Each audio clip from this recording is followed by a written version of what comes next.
Сатаарлыг шургуулганд хий. Гар утасны хуванцар ирмэг түүний алганд шигдэнэ. Тэр 10 минутын дотор 5 дахь удаа имэйлээ рефреш хийж байлаа. Болд утсаа ширээн дээрээ шидэж ядарсан нүдээ нухлав. Тэр тайлангаа үдээс өмнө дуусгах ёстой юм. Тэр хоосон документ нэгээд ганц өгүүлбэр бичлээ.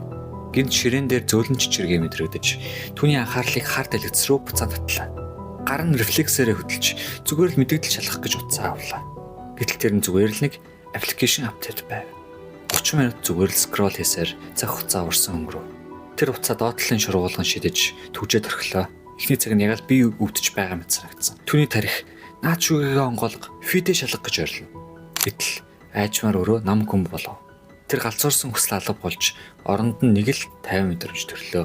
Түүний хуруунууд тогтмол хэмнэлээр кейбордыг төвшнө. Шургуулгаан онгойлгоход тайл нь аль хэдийн дууссан. Дэлгэц хүртэл өдөртөө харагдаж байлаа.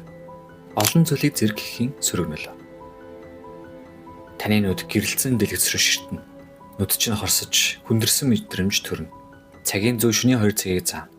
Тархин дотор чинь 90 шиг таб нээлттэй браузер шиг л байлаа. Хүчлээд хийвэл дуусчихна гэж та бодно. Болгоор яг ийм тасралтгүй чимээн дунд амьдардаг байлаа.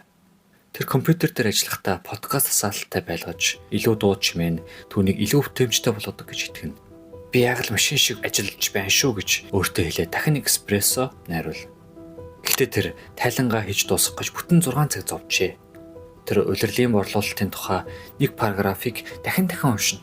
Үгс нь хоорондоо нийлж манан шиг бүдгэрнэ. Түүний тарих хит ачаалалд оржээ.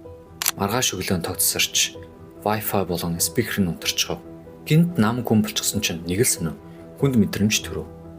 Ямар ч старл үлдээгүй тул тэр үзэг хоосон цас аваад тэмдэглэлээ бичиж эхэллээ. Тэр 20 минутын дотор бүх төслийн стратегийг зурвалжглаа. Цатаарах чимээ байхгүй учраас бодлоод нь шууд холбогдож эхлэв. Тайван тарих удаан ажилдаггүй.